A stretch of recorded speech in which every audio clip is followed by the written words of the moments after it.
ধরে নিলাম হাইকোর্ট স্থগিতাদেশ দিল, কিন্তু সুপ্রিম কোর্টে যাওয়া কি বারণ ছিল?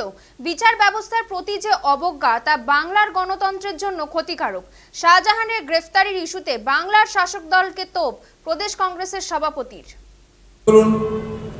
সবকিছুর ঊর্ধ্বে উঠে বলছি, পশ্চিমবঙ্গে অপরাধীদের রক্ষা করার জন্য এই সরকার, তার নিজের খোকাবাবুকে রক্ষা করার জন্য এই সরকার লক্ষ লক্ষ কোটি কোটি টাকা খরচ করে সুপ্রিম কোর্ট যায়। তো যদি মনে করুন হাইকোর্ট স্থগিতাদেশ দিলই, ধরে নিলাম আমি কথার কথা, কল্পনায় ধরলাম যে হাইকোর্ট স্থগিতাদেশ দিল, সুপ্রিম কোর্ট যেতে কি হাইকোর্ট মানা করেছিল যে তৃণমূলের সুপ্রিম কোর্টেও যাওয়া হবে না?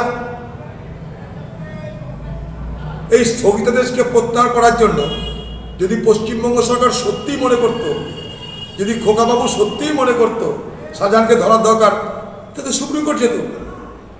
সেটা করেছে কি না। আর কোর্টকে সামনে রেখে বিচার ব্যবস্থার প্রতি যে কটাক্ষ, যে অবজ্ঞা, যেভাবে বিচার ব্যবস্থাকে প্রতিদিন অপমানিত করা হচ্ছে, এটা কিন্তু বাংলার গণতন্ত্রের জন্য অত্যন্ত হানিকর, ক্ষতিকর একটা দিক। আমি কোর্টের কেউ নই, কালকে মানুষের মধ্যে ধারণা তৈরি করে দেওয়া হচ্ছে যে কোর্টের জন্য হলো না। কালকে ঘটনার থেকে আমি অবাক হয়েছি, কে কাকে ধরবে?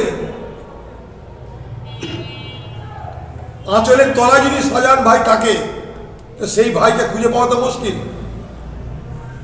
একে তাকে দু চারটাকে বলির বকরা করে দাও, কিন্তু আসল নায়ককে রক্ষা করো। এখানে দু চারটাকে ধরে বকরা বানানো হচ্ছে,